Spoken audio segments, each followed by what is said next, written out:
Di dalam paparan ini kelihatan sekali bagaimana profil dari umum ketenagakerjaan di Indonesia.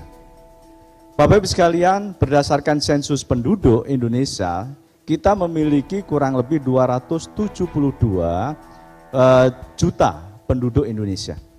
Sebuah angka yang sangat besar dan menempatkan Indonesia dalam posisi nomor 4 penduduk terpadat di Indonesia, di dunia. Setelah Cina, kemudian India, kemudian Amerika Serikat, dan Indonesia. Saya rasa mungkin untuk waktu ke depan ini Cina sama India ini akan berkompetisi untuk melihat seberapa jumlah untuk menduduki nomor 1. Cina ada semacam katakanlah pengurangan, tapi India sepertinya akan terus bertambah. Nah, kembali kepada konteks Indonesia, kita kalau dilihat penduduk usia kerja. Jadi kalau definisi BPS yang masuk di dalam penduduk usia kerja, ini adalah penduduk yang usianya 15 tahun ke atas. Jadi bisa saja masuk sampai 60, bahkan bisa masuk lebih daripada usia itu. Jadi kalau misalnya katakanlah di dalam PNS sendiri pun, kalau seseorang sudah menduduki jabatan misalnya fungsional utama, dia bisa pensiun sampai 65 tahun. Bahkan kalau seorang hakim bisa sampai 70 tahun, profesor 70 tahun, bahkan kalau profesor itu emeritus bisa sampai 79 tahun. Jadi ini jumlahnya 206,71. Nah, dari angka tersebut yang 15 tahun ke atas, ini ada 2 kita kelompokkan, yakni adalah mereka yang masuk angkatan kerja dan bukan angkatan kerja. Kenapa disebut bukan angkatan kerja meskipun dia masuk usia kerja? Karena sebuah alasan tertentu dia belum masuk di dalam angkatan kerja karena misalnya mereka masih sekolah. Jadi kan masih ada usia 15 sampai 20 mereka baik sekolah SMA ataupun sampai kepada perguruan tinggi. Atau juga adalah sebagai orang tua. Dan ini jumlahnya adalah 66,56 juta. Kemudian yang angkatan kerja tadi adalah 67,80% atau 140 juta. Nah, Indonesia dari jumlah 140 itu ada yang bekerja, ada yang tidak bekerja. Yang bekerja adalah 93,51%, yang tidak bekerja adalah 6,49%. Kalau dihitung angka dari 6,49% tersebut adalah 9,1 juta. Jumlah yang sangat besar Bapak Ibu sekalian, kalau kita lihat dari katakanlah jumlah secara total. Bahkan melebihi penduduk Singapura yang hanya sekitar 5 juta. Penduduk yang saat ini misalnya adalah di mana di Malaysia yang hanya 40-an juta, Pak. Sehingga saat ini kita sedang dialog dengan Malaysia kuat-kuatan untuk istilahnya karena kita sudah menghentikan namanya pekerja domestik ya. Dia bingung, Pak, sama pekerja sawit juga bingung. Karena apa? Nggak ada yang melakukan pekerjaan itu. Sehingga hari-hari ini kita betul-betul menekan situasi kita agak sangat baik karena kalau tidak sawitnya itu akan busuk, Pak. Nah ini kita dalam hal ini nanti saya bicara juga adalah komposisi penduduk dari sisi usia yang menempatkan Indonesia dalam situasi yang sangat menguntungkan sebelumnya. Namun demikian sebelum masuk itu saya ingin menyampaikan data Bapak Ibu sekalian dari penduduk yang bekerja, dari penduduk yang tidak bekerja berdasarkan pendidikan. Kalau kita lihat dari angka ya, orang yang pendidikan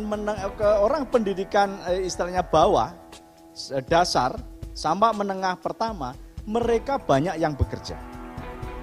Ke atas ini adalah mereka banyak yang tidak bekerja. Sebuah potret yang menurut saya ini tidak menguntungkan. Karena apa? Karena mereka bekerja tapi bekerja dalam bidang-bidang pekerjaan yang tidak menuntut keterampilan dan keahlian spesifik. Mungkin nanti Ibu Kartini bisa menjelaskan tentang misalnya di sektor pertanian. Jadi ada sebuah penjelasan yang menurut saya, dan ini pernah dirilis oleh World Bank 2020.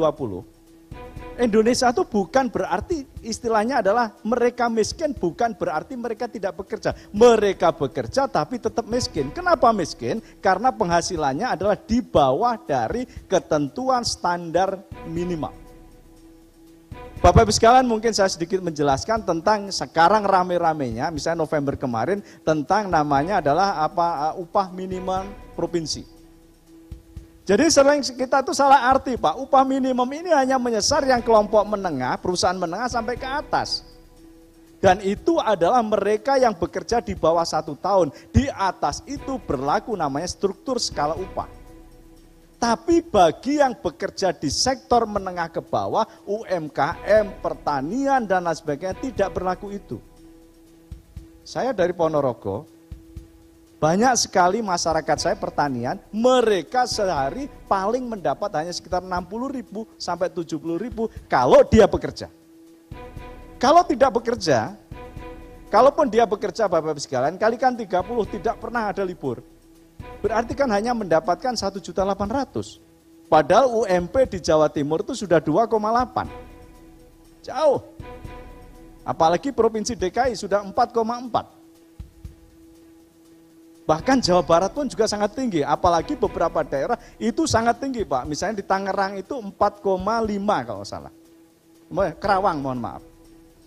Nah ini tadi saya katakan ini tantangan kita. Bahkan nanti kalau kita lihat data yang berikutnya, ini menimbulkan satu yang menurut saya pertanyaan bagi kita semua, terutama termasuk Kementerian Desa, sejauh mana dana desa yang sudah begitu banyak kita gelontorkan, ini mampu memberikan kontribusi signifikan untuk menciptakan lapangan kerja yang memiliki istilahnya yang adalah memenuhi standar layak hidup seseorang. Nah ini tadi saya katakan tantangan kita. SDM kita masih didominasi adalah SDM yang berpendidikan di tingkat menengah ke bawah. Yang kedua bagi yang pendidikan tinggi termasuk SMK banyak yang nganggur. Ini pertanyaan Bapak sekalian dan bahkan kita diskusi dengan Pak Dirjen Pendidikan Vokasi. Jumlah SMK 33.000. Dari jumlah 33.000 itu kenapa mereka ini mencetak, mohon maaf ya gini ya, mencetak banyak yang nganggur. Jadi sekolah itu hanya menahan untuk sementara nganggur kan? Karena salah satu dipengaruhi bahwa yang diajarkan atau alat-alat pembelajarannya banyak yang sudah di situ adalah tidak tepat dengan kebutuhan pekerjaan. Orang diajari generasi misalnya komputer, masih generasi awal Pak. Padahal di luar sudah pakai Android dan sebagainya. Belum lagi yang lain. Nah ini tantangan.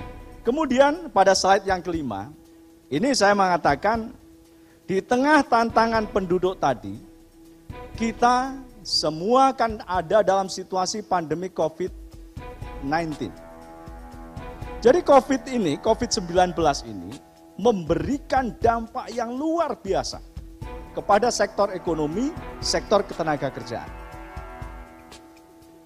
Ada yang mereka ini misalnya adalah dikurangi jam kerjanya. Ada yang mereka dirumahkan, ada yang mereka itu adalah di PHK. Dikurangi jam kerjanya jelas. Kalau mereka ini jam kerjanya mereka ini dikurangi berarti pendapatannya akan berkurang. Ketika dia dirumahkan, dia hanya statusnya pegawai, Bapak Ibu sekalian, dia masih tetap jadi karyawan tapi tidak di PHK. Tapi dengan kata lain dia hanya mendapatkan hak minimal dari gajinya. Belum lagi yang PHK. Jadi total ini adalah 19,1 juta Pak, yang terdampak adanya pandemi COVID ini. Nah, ini situasi yang memang tidak mudah bagi kita. Situasi yang sangat sulit, kita harus betul-betul menahan. Orang miskin kita kan banyak Pak. Kalau seandainya 19,1 juta ini tidak diberikan semacam bantalan sosial yang tepat, mereka akan jatuh miskin jelas. Maka pemerintah menetapkan salah satu program untuk menahan atau katakanlah merespon pandemik ini dengan memberikan bantuan-bantuan sosial. Kalau yang bekerja ada namanya bantuan subsidi upah. Jadi yang namanya bantuan ya hanya tidak akan menggantikan jumlah totalnya, tapi istilahnya mensubsidi upah agar mereka itu tidak miskin. Nah, Bapak Ibu sekalian, ada data lagi yang menurut saya yang ini tadi saya katakan pada slide nomor 7 ya. Ini kita lihat bagaimana angkatan kerja kita. Ternyata angkatan kerja Bapak Ibu sekalian, ini kalau kita lihat yang usianya 15 sampai 29 tahun, yang jumlahnya ini kalau dari sisi rasio komposisi demografi hampir 25%. Ini luar biasa. Jadi angkatan kerja milenial ini saat ini memiliki proporsi yang cukup tinggi. Bahkan banyak orang mengatakan Indonesia ada di dalam periode emas terutama dari sisi jumlah penduduk sehingga sering dikatakan kita memiliki bonus demografi atau demographic dividend. Negara-negara Bapak Ibu sekalian yang pernah mengalami yang namanya situasi seperti ini hampir mereka ini bisa menggunakan sebagai kesempatan emas untuk mendorong yang namanya tadi adalah pertumbuhan ekonomi dan peningkatan yang namanya adalah pendapatan masyarakatnya.